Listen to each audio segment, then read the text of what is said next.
Bernd Gludovatz. I'm going to talk a little bit about strength and toughness, fracture toughness of chrome, manganese, iron, cobalt, nickel, high entropy alloys.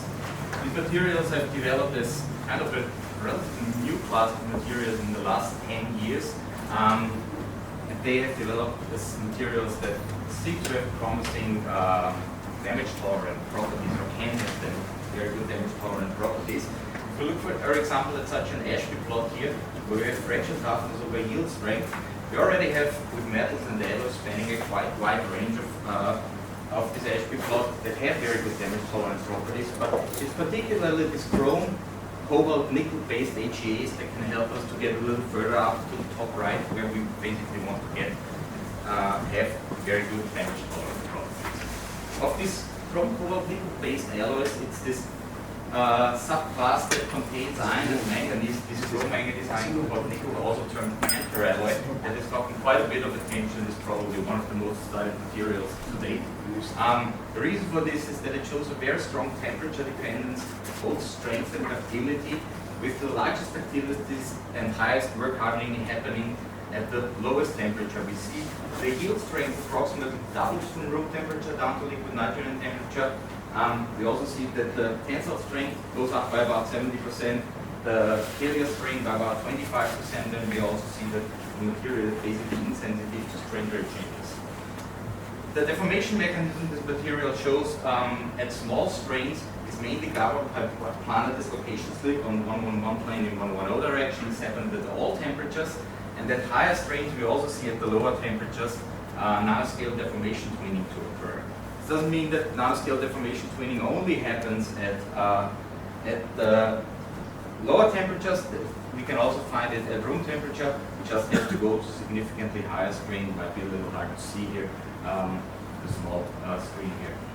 In terms of fracture toughness, which is what we looked at, then we have done these R-curve tests where we see this pronounced crack resistance curve behavior with fracture toughness numbers of about 220 MPa root meter from room temperature down to liquid nitrogen temperature, which is basically the real beauty of this material, is that we keep this fracture toughness steady at this temperature while the strength basically doubles, the yield strength doubles. Similar to what we see in tensile tests is basically that we get at room temperature mostly dislocation activity versus at lower temperatures we see a lot of nanoscale deformation twinning, which basically kicks in as additional deformation mechanisms.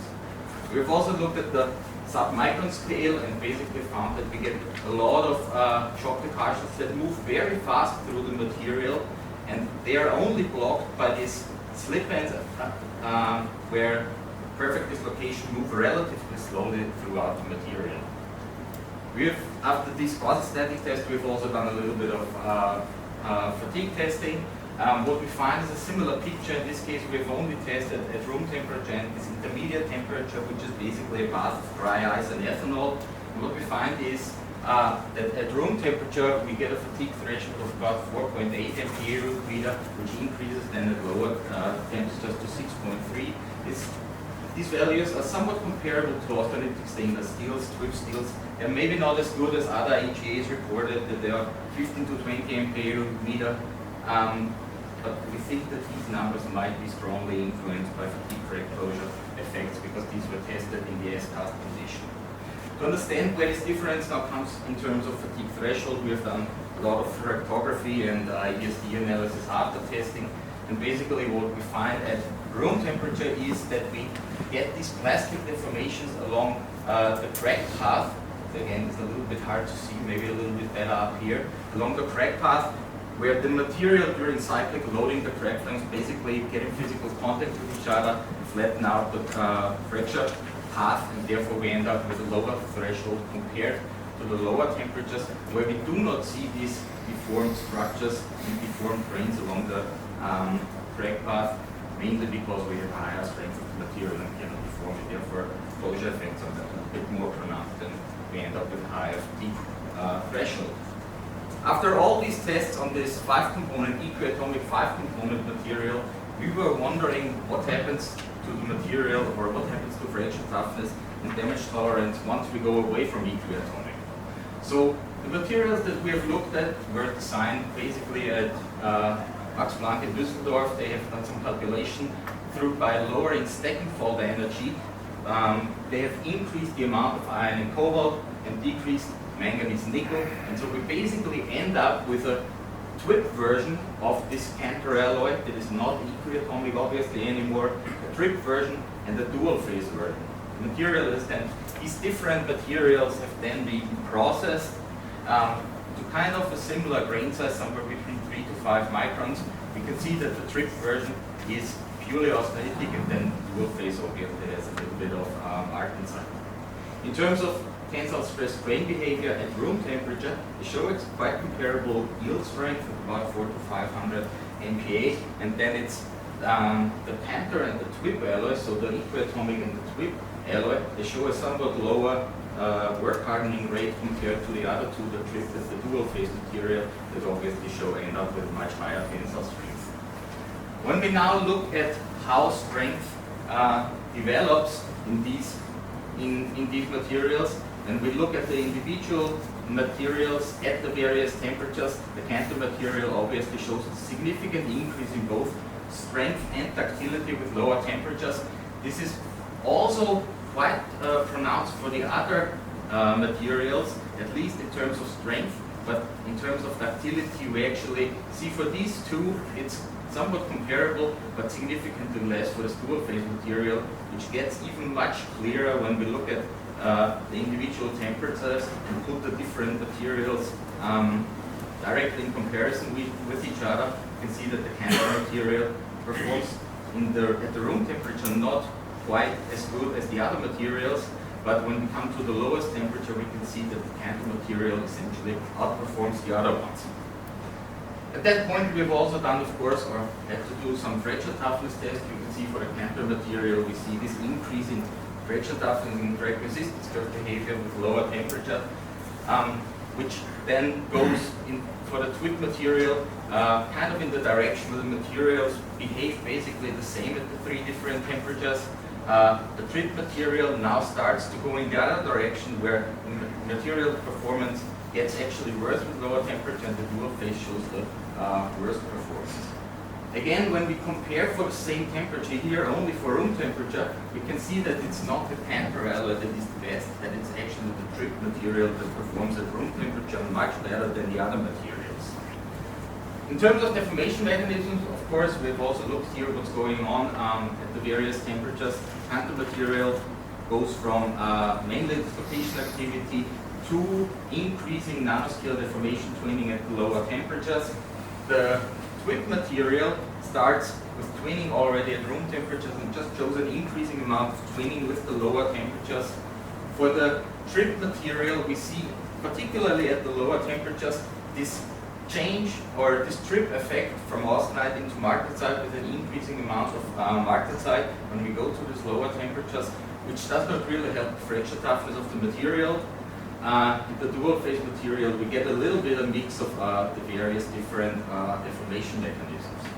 So if we put all of these different results together, we can basically say and conclude that all of these chrome, cobalt, nickel based alloys, particularly the ones with iron and manganese, they show all very good damage tolerance, but it's only the Cantor material that has the subsequent initiation of different deformation mechanisms that kick in when we go to lower temperatures, so that it gets basically a better performance with lower temperatures. The other materials that already have quite good performance at room temperature, they do not necessarily become better. So it's really this equiatomic composition that helps in the case of the Cantor material to trigger these different deformation mechanisms, so that we end up with much better performance when we get to the lower temperatures, which is basically what we want to achieve with these different materials, or with a material that we can trigger systematically the deformation mechanisms when we need them. With that, I'm at the end. Thank you all for your attention.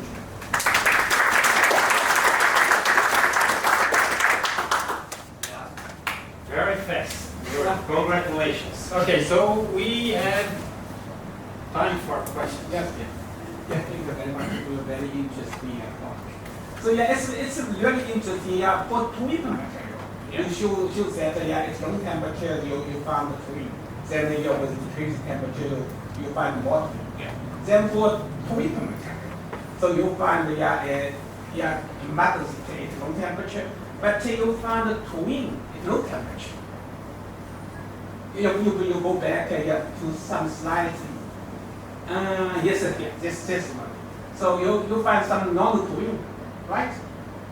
Yeah, with these ones, it's actually very hard to distinguish what's going. What we still have to do is we need to look very careful. We basically have to take EBSD maps and look at the phase maps and see what amount we have phase transformation from austenite into martensite, then which ones of this is really twins. Okay. And which one is actually transformation? This is why I have a question. So because usually we see, as we know, some people's energy decrease with temperature. Right. Then with low temperatures and low some people's energy, then it will promote the formation of twin. But no, it's just the opposite. Oh yes, maybe Okay. Yes, we think. Any other questions? It's just a generic question. I mean, it's you have any typical, it's just general, I mean, it could be a silly question. I mean, are there any known high entropy alloys in critical applications? No. Okay. They're all experimental at this stage. At this point, no. I think this material, this was the first one, this Cantor material that really got people's attention because it was right out without any tailoring. It was right out comparable to some austenitic stainless steels, and then people started to play around a little bit with composition and see that you can actually get more out of these materials. At this point, I think they are still model materials and probably too expensive to be used for real-world applications. But for research, I think they are quite valuable, and that's what we are doing. I mean, at this stage, you don't worry about cost. I mean, if you weigh the cost against overall the benefit, is the cost benefit analysis. That's what we're going to look at. If it's worth it, people are going to buy it.